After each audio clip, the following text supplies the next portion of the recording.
Millionaire follows his suspicious plumber, but is moved when he discovers the truth. Michael Johnson watched from the window of his second-floor office in the mansion as the plumber hurried out through the main gate. It was the third time that week the man had finished earlier than agreed, always claiming urgent commitments. That's when Michael decided to find out what was really going on. That afternoon, when Robert Miller packed up his tools with the same haste as usual, the businessman discreetly followed him in his imported car. Michael had built his real estate empire from scratch, starting as an apartment salesman 20 years ago. Now, at 42, he controlled the largest construction company in inland California. His natural distrust of employees had saved his company from scams before, and now something about Robert deeply unsettled him. The 55-year-old plumber had only worked for him for 2 months, hired to fix recurring issues in the mansion's plumbing system. He was efficient, punctual, and polite, but he always seemed nervous around Michael, avoiding long conversations. Following Robert's old pickup truck through the streets of San Diego, Michael noticed the man drove with precise knowledge of the route, as if he took it regularly. His suspicion grew when the plumber parked in front of a rundown building in the working-class neighborhood of Barton Springs. Michael watched Robert climb the exterior stairs to the 3rd floor, carrying a plastic bag. The businessman decided to investigate personally, following his employee upstairs. In the dimly lit hallway, he found Robert standing before a half-open door. "Good afternoon, Mrs. Margaret. I brought the medicine you asked for," Robert said in a tender voice Michael had never heard before. "My son, you didn't have to spend so much money on me," replied a frail woman's voice. Michael hid behind a concrete column, trying to process what he'd just heard. Did Robert have family here? Why was he hiding it? Dear listener, if you're enjoying the story, don't forget to like and especially subscribe to the channel. It helps us a lot as we're just starting out. Now, back to the story. "Mrs. Margaret, you've been like a mother to me. After my wife passed, you were the one who gave me the strength to keep going," Robert said. Michael heard footsteps approaching the door and quickly stepped back. When Robert left the apartment, the businessman confronted him in the hallway. "Robert, what are you doing here?" Michael asked accusingly. The plumber froze, his hands visibly trembling. His tools clattered as they slipped from his nervous fingers. "Mr. Michael, I can explain," Robert stammered, his face red with shame. "You'd better. You leave my job early claiming emergencies and come here? What kind of scheme is this?" "It's nothing like that, sir. I visit Mrs. Margaret because she's very sick and has no one else." Robert tried to explain, but his voice shook with nerves. Michael didn't believe the story. In his experience, employees who hid side activities were always up to something shady. He'd uncovered schemes involving stolen materials, inflated invoices, even industrial espionage. "Robert, you're fired. I want you off my property today," Michael declared coldly. "Please, Mr. Michael, I need this job. I have bills to pay, and Mrs. Margaret depends on my help," Robert begged. "You should have thought of that before deceiving me." Michael turned his back, ignoring the man's desperation. That night, Michael couldn't sleep peacefully. His wife, Jennifer, noticed his restlessness during family dinner. She had known her husband for 15 years and could tell when something was bothering him more than usual. "Michael, what happened today? You seem so tense," asked Jennifer as she put their 8-year-old daughter Emma to bed. "I fired the plumber, found out he was cheating me, leaving early to do other jobs." Michael lied partially, omitting the details of the confrontation. "Robert, but he was always so polite and hard-working. Emma even grew fond of him," Jennifer remarked, surprised. "People like that know how to hide it well. We can't trust just anyone," Michael replied curtly. The next morning, Michael found a forgotten tool bag in the garden. Inside, along with the work equipment, were personal papers Robert had left behind in the rush of being fired. Curious, Michael examined the documents. He found pharmacy receipts, all under the name Margaret Miller, totaling large sums for expensive medications. There was also an electricity bill for an apartment in Barton Springs, and at the bottom of the bag, an old yellowed photograph. The photo showed a young woman holding a baby next to a man who looked a lot like Robert, only younger. On the back was a date, March 15th, 1982, our little Michael. Michael felt the ground disappear beneath his feet. The date matched his birthday exactly. The baby in the photo had the same features he saw in his own childhood pictures. With trembling hands, Michael examined the photo more closely. The young woman had delicate features and light eyes that reminded him of his paternal grandmother, based on the descriptions he'd always heard. The man beside her was undoubtedly a much younger Robert. Jennifer found her husband sitting in the garden, staring at the photograph. "Michael, what is this?" she asked, sitting beside him. "I don't know. I found it in Robert's bag," Michael said, his voice unsteady as he showed her the photo. Jennifer studied the image and the back. Her eyes widened as she read the date and the name. "Michael, do you think—" She couldn't finish the question. "I don't know what to think. It could be a coincidence," Michael tried to rationalize, but his voice lacked conviction. Jennifer knew the story of her husband's adoption. Michael had been adopted as a baby by the Johnsons, an upper-middle-class couple who couldn't have children. They had always been open about the adoption, but never revealed details about his birth family. "Michael, you need to talk to your parents about this," Jennifer suggested carefully. "My parents died 5 years ago. How am I supposed to find out the truth now?" Michael felt lost for the first time in decades. That afternoon, Michael decided to return to the building in Barton Springs. He climbed the stairs with his heart pounding, clutching the old photograph in his hands. He knocked on the apartment door where he had seen Robert the day before. "Who is it?" came the frail voice of an elderly woman. "It's Michael Johnson. I need to speak with you about Robert," he answered, trying to keep his voice steady. The door opened slowly, revealing a woman around 75 years old.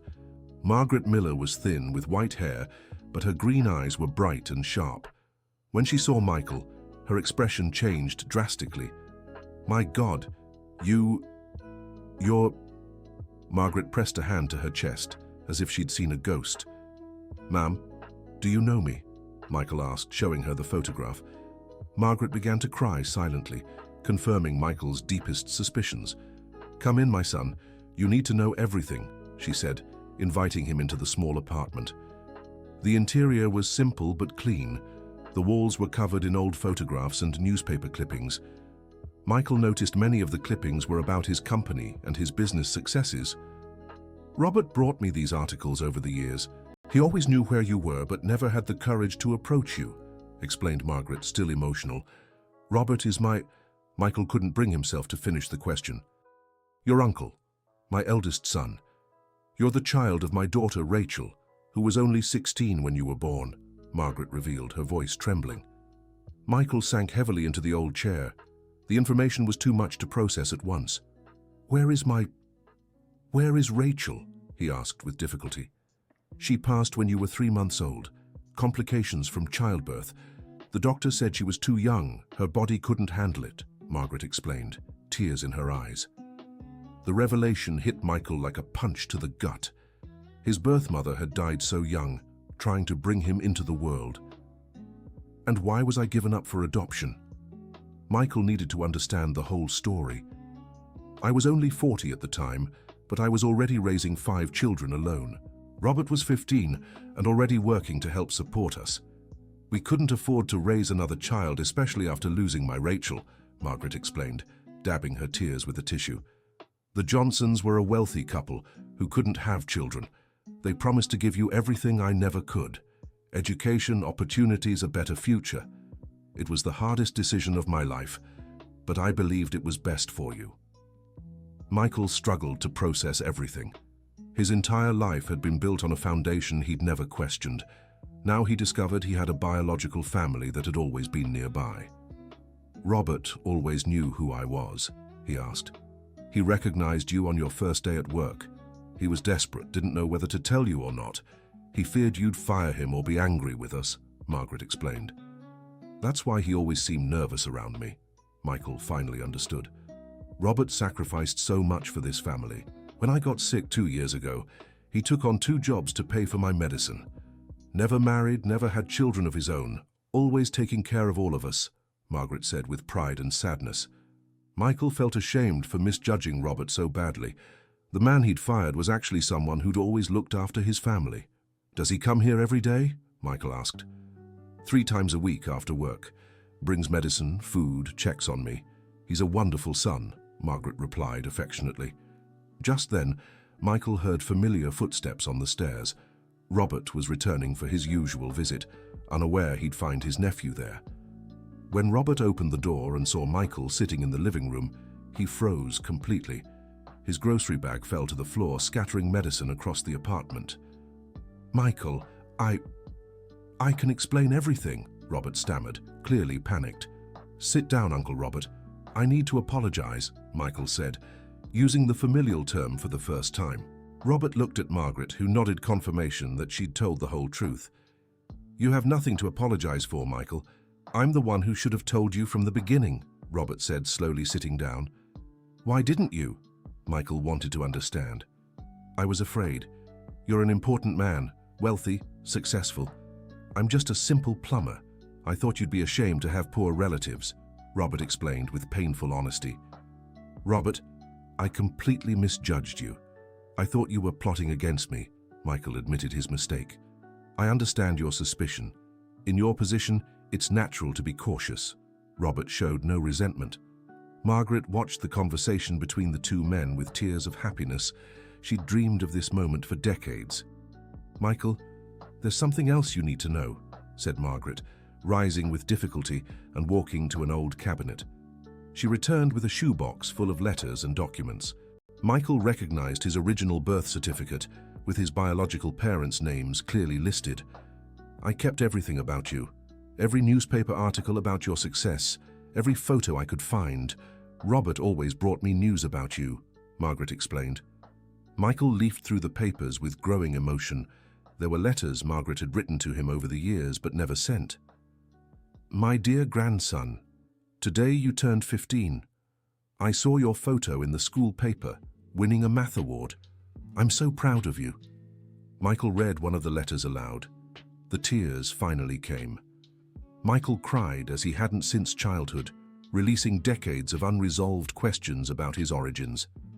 Robert approached hesitantly and placed a hand on his nephew's shoulder. "Michael, you've become the man we always dreamed you'd be.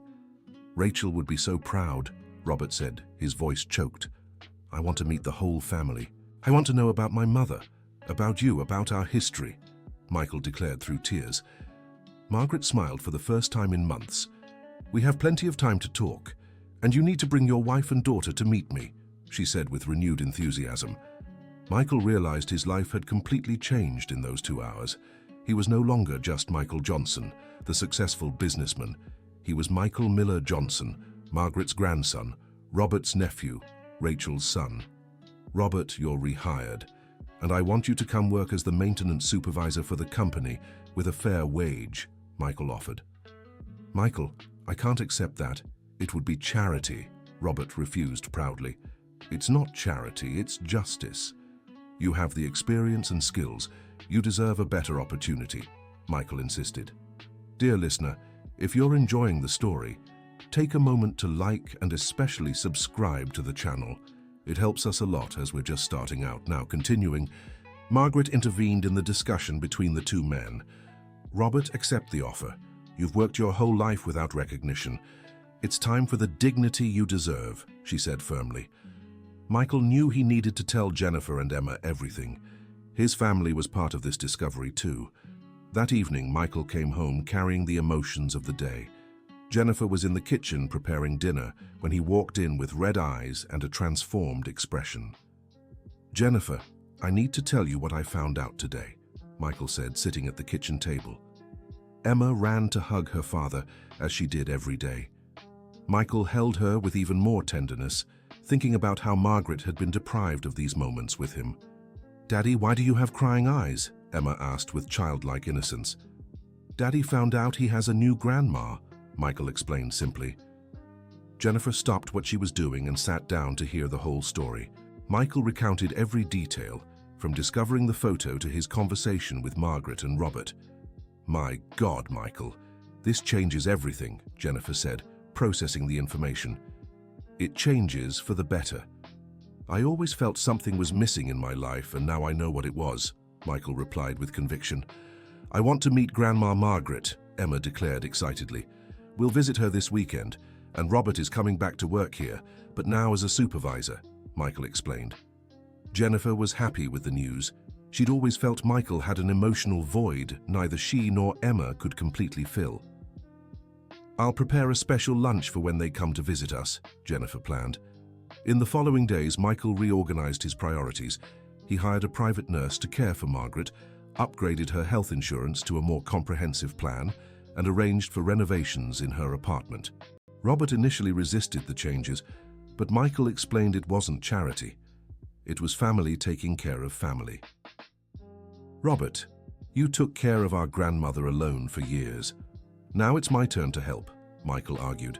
"I'm still getting used to this. Spending my whole life seeing you from afar and now being able to call you nephew," Robert confessed. "And I'm getting used to having a much bigger family than I ever imagined," Michael smiled. On the first Sunday after the discovery, Michael took Jennifer and Emma to meet Margaret. The elderly woman had spent the entire morning cleaning her apartment and baking homemade treats. "Grandma Margaret, you're just like the grandma from the stories," Emma exclaimed upon meeting her great-grandmother. Margaret melted at the child's spontaneity. She had dreamed so much of meeting Michael's descendants. "Emma, you're even prettier than in the pictures Robert showed me," Margaret said, scooping the girl into her arms. Jennifer watched the interactions with emotion. She could see traces of Michael in Margaret, especially in the eyes and smile. "Mrs. Margaret, thank you for raising Robert to be the honest man he is. It was through him that we found our family," Jennifer said sincerely. "Robert has always been special. He's taken care of all of us since he was a boy," Margaret replied with pride. During lunch, Margaret shared stories about Rachel, Michael's birth mother. She spoke of how smart and dreamy she was, always imagining a better future for her son. "Rachel used to say you'd be someone important. She was sure of it," Margaret recalled. "Do I have a photo of her?" Michael asked. Margaret brought out an old album with pictures of Rachel pregnant. Michael saw his birth mother for the first time, noticing physical similarities he'd never recognized in himself. "She was so young," Jennifer observed sadly. "But she was so happy waiting for you. She said you'd be her greatest achievement," Margaret remembered. Emma flipped through the album with childlike curiosity, asking questions about every person in the photos. Margaret introduced all of Michael's uncles and cousins, most of them scattered across the countryside of California. "Daddy, you have a huge family," Emma exclaimed. "And now you do too," Michael replied, hugging his daughter. Robert arrived in the mid-afternoon, bringing ice cream for Emma. He still felt a little uneasy with the new family dynamic, but was gradually adjusting. "Uncle Robert, can you fix my broken toy?" Emma asked. "Of course, Princess. Uncle can fix anything," Robert replied, melting at his great-niece's affection. While Robert fixed Emma's toy, Michael and Margaret spoke alone in the kitchen. "Michael, there's something I need to tell you about your birth father," Margaret said hesitantly. Michael braced himself for another revelation. "Is he still alive?" he asked. "Yes, but the situation is complicated. He never knew you existed," Margaret revealed. "What do you mean?" Michael was confused. Rachel was very young, and he was just a boy too. When she found out she was pregnant, he had already moved away with his family to another state. "She never got to tell him," Margaret explained. "And you never tried to find him?" Michael wanted to understand. "I did, years later, but I found out he was married and had a family. I thought it best not to interfere in his life," Margaret said. Michael was torn between the curiosity of meeting his birth father and the fear of disrupting the man's life. "Where is he now?" he asked. "He lives in Fresno. He owns an auto repair shop." "Robert found him a few years ago, but we decided not to reach out," Margaret revealed. "Do you have contact with him?" Michael asked. "No, we only know where he is by chance. Fresno isn't too far from San Diego," Margaret explained. Michael decided not to make any hasty decisions about seeking out his biological father. He already had enough to process with the family he'd just found. In the following weeks, Robert adjusted well to his new role at Michael's company. His hands-on experience impressed other employees, and he quickly earned respect in the workplace. "Mr. Robert is very different from other bosses," one employee remarked to Michael. "How so?" Michael asked curiously. "He teaches instead of just giving orders. And he knows the work firsthand, not just in theory," the employee explained. Michael felt proud of his uncle. Robert brought a fresh perspective to the company, valuing the workers more. At home, Emma was delighted with her newfound family. She visited Margaret at least twice a week, always returning with little stories and recipes her great-grandmother taught her. "Grandma Margaret showed me how to make cornbread," Emma told her parents. "And how is she feeling?"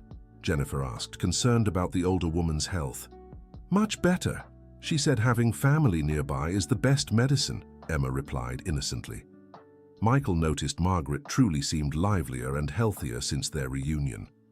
Loneliness had been her biggest struggle, not just her illness. A month after the discovery, Michael hosted a barbecue at the mansion to bring the whole newfound family together. Robert brought 2 brothers who lived in nearby towns, and Margaret arrived with her nurse. "I never imagined I'd step foot in a house like this," one of Robert's brothers remarked. "And I never imagined I'd have you all here," Michael replied sincerely. The gathering was emotional for everyone. Michael met uncles and cousins, heard stories about his biological family, and shared his own experiences. "Michael, you've honored our family name," Robert's eldest brother said. "Now I understand where my persistence and determination come from," Michael answered, glancing at Margaret. During the party, Emma played with Michael's cousins, who had also brought their children. The mansion was filled with life and joy like never before. "This is the happiest house I've ever been in," Margaret told Jennifer. "And now it's your home too," Jennifer replied, hugging her. Robert watched everything with quiet emotion. He'd dedicated his life to family, and now he finally saw them united and happy. "Robert, thank you for never giving up on us," Michael said, embracing his uncle. "Family is all we have, Michael." "I'd never give up," Robert answered. That night, after the party, Michael reflected on how his life had completely changed.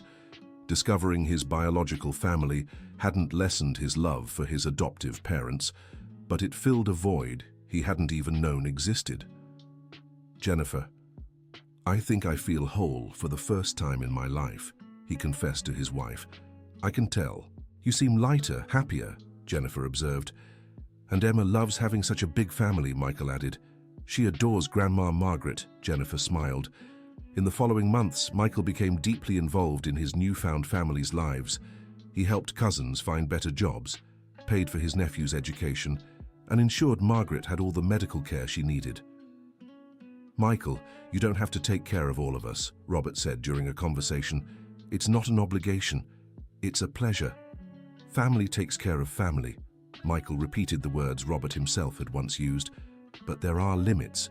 We don't want to be a burden," Robert insisted. "You could never be a burden." "They're a gift I didn't know I was waiting for," Michael said sincerely. Michael's company also benefited from the changes. Robert brought a culture of employee appreciation that improved the work environment and increased productivity. "Mr. Michael, the team has been much more motivated since your Robert arrived," reported the HR manager. "How so?" Michael wanted details. "He talks to the employees, understands their struggles, and proposes practical solutions. He's a natural leader," the manager explained. Michael realized he had underestimated Robert's abilities. His uncle wasn't just a good plumber, he was a true leader. 6 months after discovering his family, Michael faced his first major emotional test. Margaret had a health relapse and needed to be hospitalized. Michael cancelled important meetings to stay at the hospital with her. Robert also took turns caring for her, showing the same dedication as always. "Michael, you don't have to stay here. You have a company to run," Margaret said from her hospital bed. "The company can wait. Family comes first." Michael held his grandmother's hand. "You've learned the lessons I've been trying to teach for years," Robert remarked approvingly. During the hospitalization, Michael learned more about the sacrifices Robert had made for the family. Conversations with doctors revealed that his uncle had even sold his own house to pay for Margaret's previous treatments. "Robert, why didn't you ever tell me about your house?" Michael asked. I didn't want to worry you with that, Robert replied simply. Where are you living now? Michael pressed. In a small room at the back of a friend's workshop. It's enough for me, Robert said without self-pity. Michael decided this would be the last time Robert made unnecessary sacrifices. He bought a comfortable house in Margaret's neighborhood and insisted his uncle move in. Michael, this is too much, Robert protested. It's the least I can do for someone who sacrificed so much for this family. Michael was firm. When Margaret was discharged from the hospital, she was moved to hear that Robert would finally have a home of his own again. My son deserves this and so much more, she said with tears of joy. Robert's move into the new house became a family event. Everyone helped arrange furniture and decorate the rooms. Emma was especially excited to have her own room at her uncle's place for whenever she wanted to stay over. Uncle Robert, now you have a real house, Emma cheered.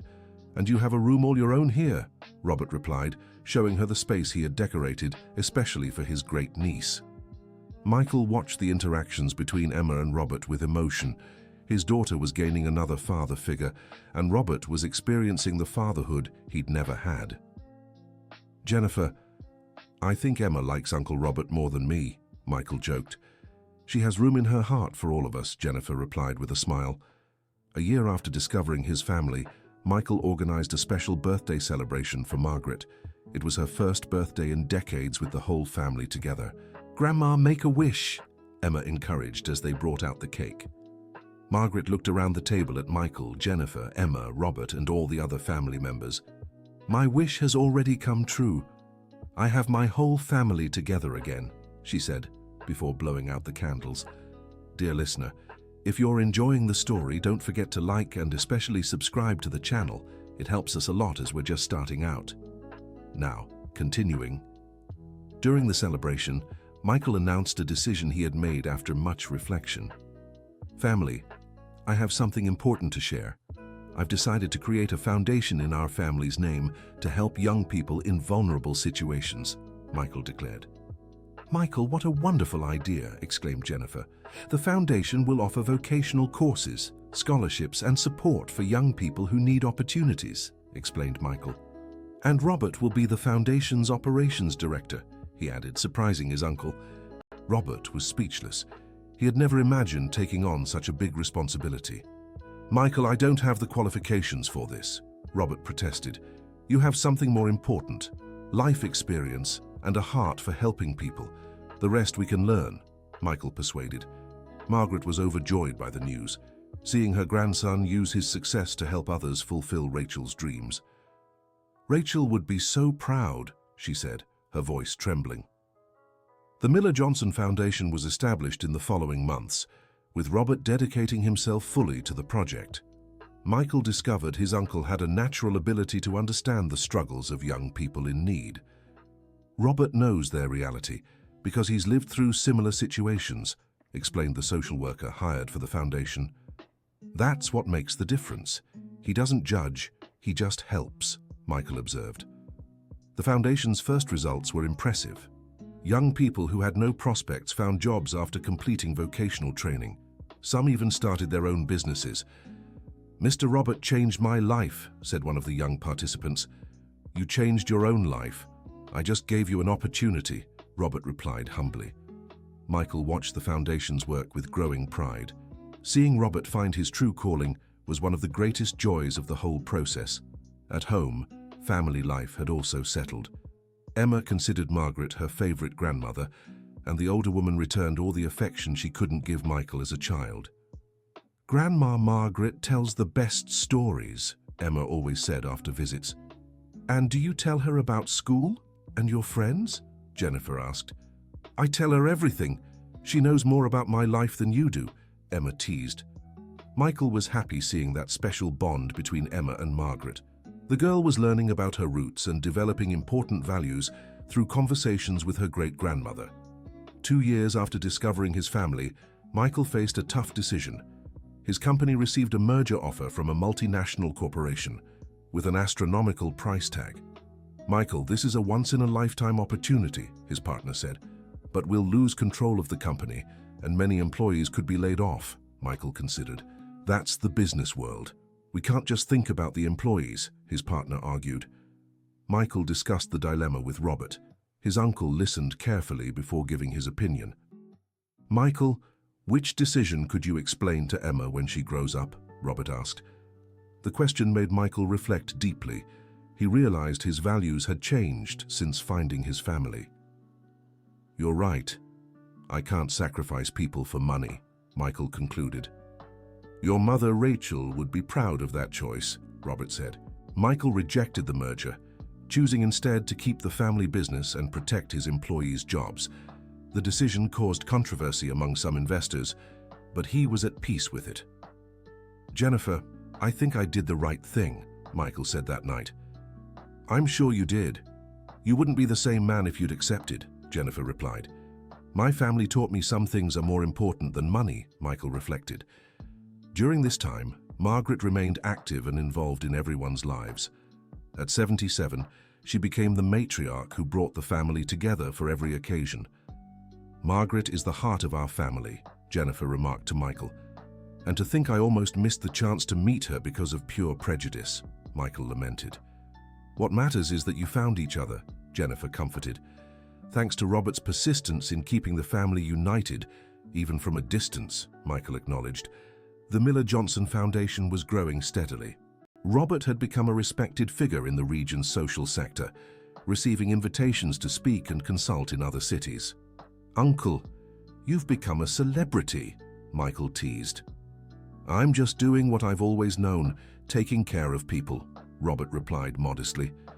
"But now on a much larger scale," Michael observed with pride.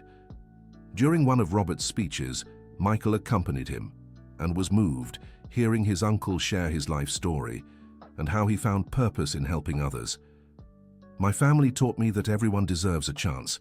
My nephew gave me the opportunity to multiply those chances," Robert told the audience. Michael felt a lump in his throat hearing those words. The man he had nearly fired out of distrust was now his greatest inspiration. On the 3rd anniversary of discovering his family, Michael organized a special ceremony. He wanted to formalize what was already an emotional reality, adopting the Miller surname. "From today on, I am officially Michael Miller-Johnson," he announced during the ceremony. "And Emma will also be Emma Miller-Johnson," added Jennifer, who had supported the decision. Mrs. Margaret cried with emotion, seeing her grandson publicly honoring his roots. Robert was also visibly moved. "Now we're all truly Millers," Mrs. Margaret said, her voice trembling. The ceremony was simple but meaningful. Michael wanted to officially mark that his identity now included both families, the adoptive one that gave him opportunities and the biological one that gave him roots. "Daddy, now our family has 2 last names," Emma cheered. "And 2 stories to tell," Michael added, hugging his daughter. That night, Michael reflected on the journey of the past 3 years. From a businessman focused solely on financial success, he had become a complete man, with family, social purpose, and inner peace. "Jennifer, do you think Rachel would approve of who I've become?" Michael asked. "I'm certain she would. You honor her memory every day," Jennifer replied warmly. "And my adoptive parents would be proud too," Michael added. "They gave you the tools to get here. Now you're using those tools to build something greater," Jennifer wisely observed. Michael's company continued to grow, but now with a clear social purpose. He implemented corporate responsibility programs and hired many young graduates from the foundation. "Mr. Michael, our company has become a benchmark for social responsibility," the marketing manager reported. "That's exactly what we want to be, a company that generates profit but also transforms lives," Michael replied. "The employees are very proud to work here," the manager added. Michael knew part of that pride came from Robert's influence on the company culture. His uncle had taught everyone that true success includes caring for people. One Sunday afternoon, Michael was playing in the garden with Emma when she asked a question that surprised him. "Daddy, are you happier now or before you met Grandma Margaret?" Emma asked with childlike curiosity. Michael paused to think. It was a simple but profound question. "Much happier now, sweetheart. Before I had success, but now I have success and a complete family," he explained. "And I have more family to love me too," Emma declared joyfully. "Exactly. Love multiplied is always better," Michael confirmed, hugging his daughter. At that moment, Jennifer joined them in the garden, bringing special news. "Michael, I have something to tell you," she said with a mysterious smile. "What is it?" Michael asked curiously. "I'm pregnant again," Jennifer announced. Michael was overjoyed. Emma jumped with excitement at the news of having a little brother or sister. "Our family is growing even more," Emma cheered. "And this time, the baby will already know the whole family from the start," Michael said emotionally. The pregnancy news was celebrated by the entire Miller family. Margaret was radiant at the prospect of meeting another great-grandchild from birth. "This time I'll be there from day one," Margaret said happily. "And you'll teach them all the family recipes and stories," Jennifer added. Robert was also happy with the news. His experience as Emma's uncle had been so rewarding that he was eager to repeat it with the new baby. "Another Miller to look after," Robert joked. "And to make our family proud," Michael added. During Jennifer's pregnancy, the family grew even closer. Margaret shared advice on baby care, Robert prepared the nursery, and Emma made plans to be the best big sister. "I'll teach my little brother everything about our family," Emma planned. "And he'll grow up knowing our whole story from the beginning," Michael agreed. "Something you didn't have," Jennifer noted. "But he will, thanks to everything we've discovered," Michael saw the bright side. When Ethan Miller Johnson was born, the whole family was at the hospital. It was the first time Margaret had been present for a great-grandchild's birth. "He has our family's eyes," Margaret observed, holding the baby carefully. "And Michael's nose," Robert added, moved. Emma was enchanted by her little brother. She insisted on helping with everything, from diaper changes to picking out clothes. "He's the most loved baby in the world," Emma declared. "As every child should be," Michael replied, thinking of his own past. In the months after Ethan's birth, Michael reflected on how life can change completely when least expected.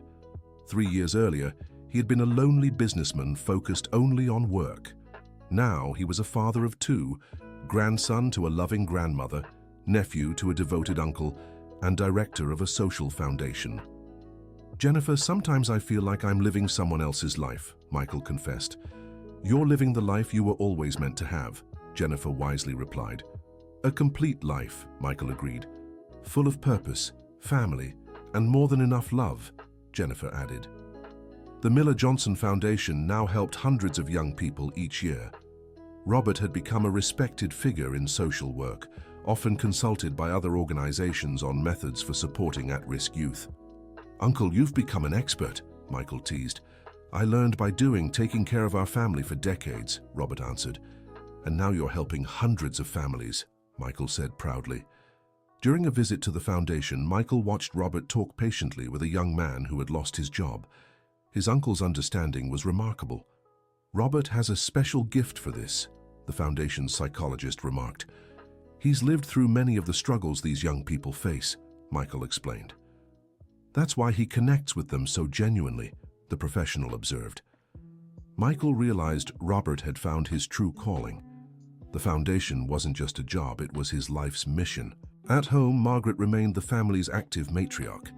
At 79, she helped care for Ethan and shared Miller family stories with Emma.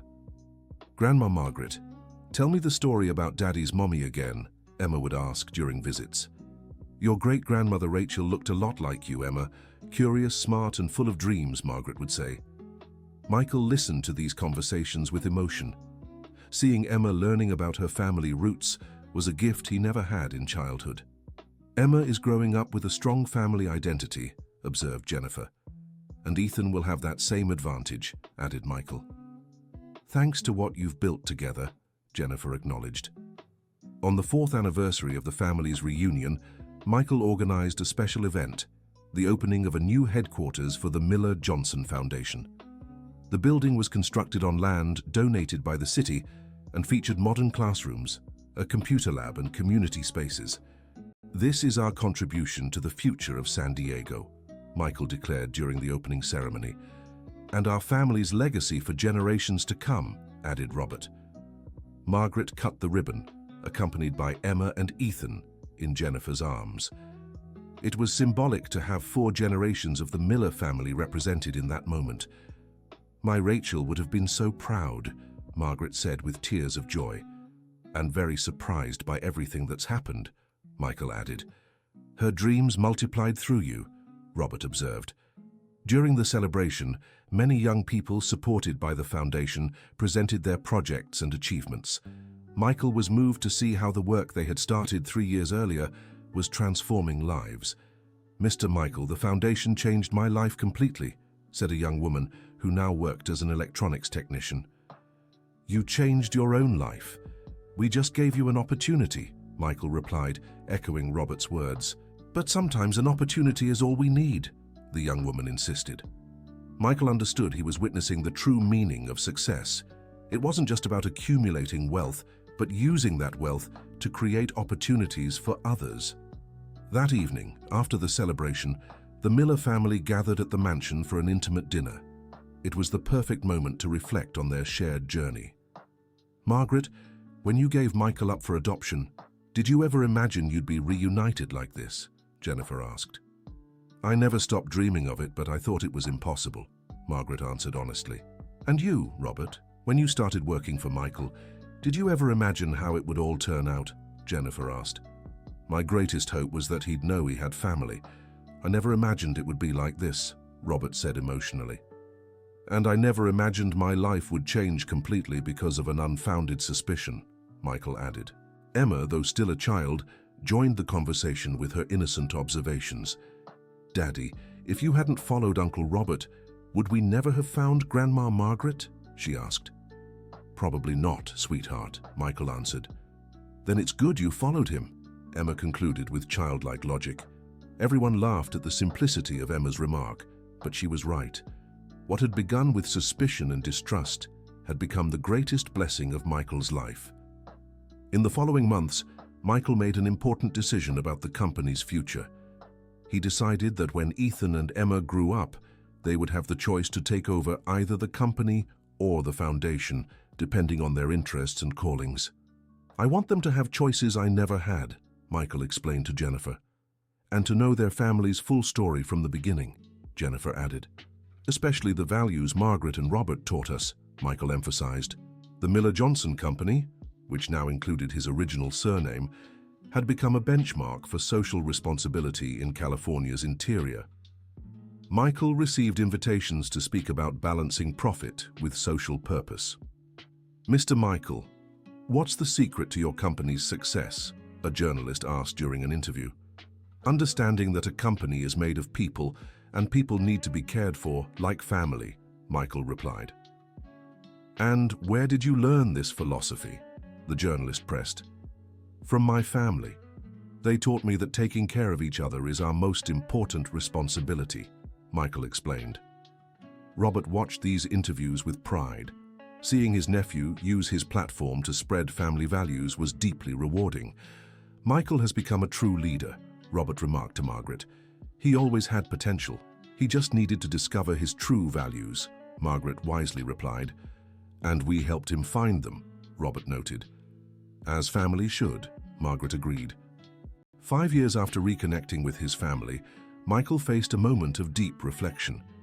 Ethan was starting to walk, and Emma was already in school. Margaret, now 80, remained active, but with the natural fragility of age. "Jennifer, I'm afraid of missing time with my family because I'm always focused on work," Michael confessed. "But you've changed so much. Now you prioritize family," Jennifer observed. "I want to make sure Ethan and Emma have all the memories I never had," Michael explained. "And they will. You're building that every day," Jennifer reassured him. Michael decided to reduce his workload, delegating more responsibilities to his team. He wanted to cherish every moment with Margaret while she was still in good health. "Grandma, can we bake cookies?" Emma would ask during afternoons at Margaret's house. "Of course, my dear. I'll teach you your great-grandmother Rachel's recipe," Margaret would reply cheerfully. Michael watched these interactions, knowing his daughter was creating precious memories with her great-grandmother. "Emma will remember these moments forever," he told Robert. "Just as you'll remember our moments these past 5 years," Robert replied. "The best 5 years of my life," Michael admitted. The Miller-Johnson Foundation had expanded to other cities in the region. Robert frequently traveled to implement new programs, always accompanied by part of the team. "Uncle, you've become a social entrepreneur," Michael teased. I learned from the best, Robert replied, referring to his nephew. We learned together, Michael corrected. And we're still learning, Robert added. During one of these work trips, Robert met Sarah Wilson, a 50-year-old social worker who helped at-risk youth. The connection between them was instant. Michael, I think I'm in love, Robert confessed shyly. Really? Tell me everything. Michael was thrilled. She's amazing. She dedicates her life to helping people just like us, Robert explained. So what are you waiting for? Ask her out, Michael encouraged. Robert was nervous. He hadn't been in a serious relationship since he chose to care for the family. Now, at 60, he found himself in love for the first time in decades. I'm afraid she'll think I'm too old for romance, Robert admitted. Uncle, you're in the prime of life, and she's around the same age, Michael argued. Do you think I should try? Robert asked uncertainly. I think you deserve to be happy, Michael replied warmly. With his family's encouragement, Robert invited Sarah to dinner. The date was a success, and soon they were seeing each other regularly. Robert found someone special, Margaret remarked to Michael. He deserves it after all these years taking care of us, Michael replied. And she seems like a wonderful person, Margaret added. Perfect for him, Michael agreed. When Robert introduced Sarah Wilson to the family, everyone was charmed by her. She was a sweet, intelligent woman who shared Robert's values. Sarah, you make our Robert so happy, said Margaret during their first family lunch. And he makes me happy too, Sarah replied sincerely. Emma was especially excited about Uncle Robert's girlfriend. Are you going to marry Daddy now? Emma asked innocently. Maybe, if she wants to, Robert answered, blushing. I do, declared Sarah, making the whole family laugh. 6 months later, Robert and Sarah married in a simple ceremony at the neighborhood church. Michael was the best man, and Emma was the flower girl.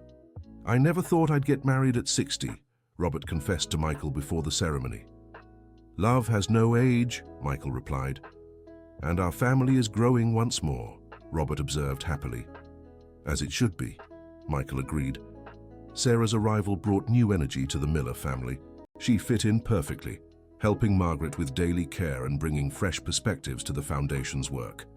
Sarah has amazing ideas for new programs, Robert told Michael. And she understands our family dynamic, Michael noted. As if she'd always been part of it, Robert added. Because now she is, Michael confirmed. On the 6th anniversary of the family's reunion, Michael organized a special celebration. Alongside the entire Miller family, he invited the first young people supported by the foundation, now established professionals. This party represents everything we've built together, Michael declared during the toast. And everything we'll still build, Robert added. With love, unity, and purpose, Margaret continued. Forever, Sarah concluded, now considered the junior matriarch of the family. During the party, Michael received news he'd waited years for.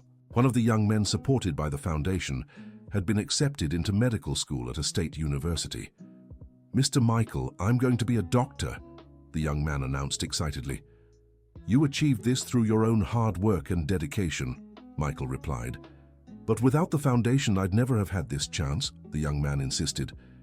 And without you, the foundation would have no meaning, Michael responded. Margaret watched the conversation with tears in her eyes. Seeing lives transformed was the fulfillment of a dream she hadn't even known she had.